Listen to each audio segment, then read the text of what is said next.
ఓం శ్రీ గురుభ్యో నమః. వసిన్యాది వాగ్దేవతలు. వాక్కు అనగా ప్రకటింపబడిన జ్ఞానం, అర్ధరహితమైన శబ్దం కాదు. వసిన్యాది వాగ్దేవతల దయ లేకపోతే మనం పలకలేం, పలికినది తెలుసుకోలేం. వసిన్యాది వాగ్దేవతలు మొత్తం 8 మంది. వీరు సాక్షాత్తు అమ్మవారి నుండి వచ్చిన అమ్మవారి యొక్క పూర్ణ స్వరూపాలు.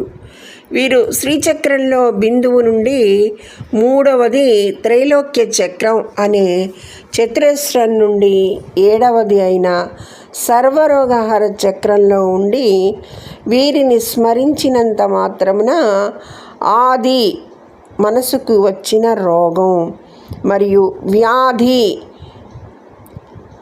శరీరానికి వచ్చిన రోగాలను తొలగించగలరు. వీరు అక్షరస్వరూపులు, సర్వమంత్రస్వరూపులు. వాక్కు విభూతి అనగా వాక్ వైభవము కలవారు.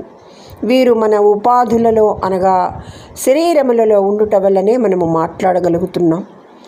దీర్ఘ అక్షరాలను తీసివేస్తే అక్షర సంఖ్య 50. ఆ 50 అక్షరాలను 8 వర్గాలుగా విభజిస్తారు. ఆ 8 అక్షర వర్గాలకు 8 మంది వసిన్యాది వాగ్దేవతలు అధికారిణులు. వీరే ఆ 8 మంది వసిన్యాది వాగ్దేవతలు.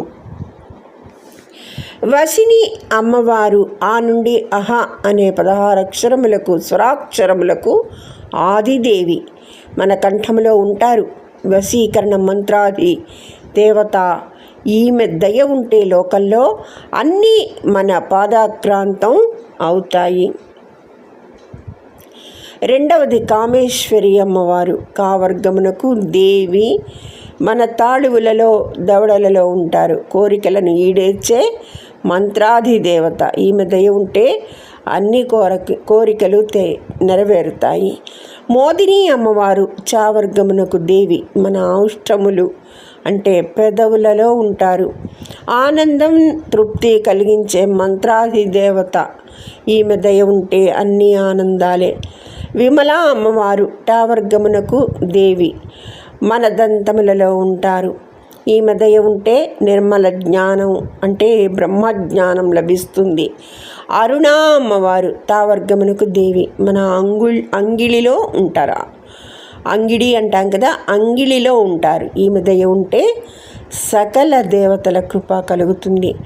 జైని అమ్మవారు పావర్గమునకు దేవి మరియు అభ్యంతర వాక్స్థానము. ఈమె దయ ఉంటే జయం లభిస్తుంది.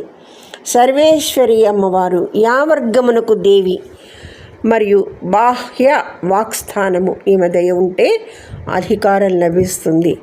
కౌళిని అమ్మవారు షావర్గమునకు దేవి. మన నాలుక పైన నడయాడు తల్లి. ఈమె దయ ఉంటే కుండలిని యోగం లభిస్తుంది. సర్వేజన సుఖినో భవంతు. శ్రీమాత్రే నమః. అమ్మ దయ ఉంటే అన్నీ ఉన్నట్లే. ధన్యవాదములు.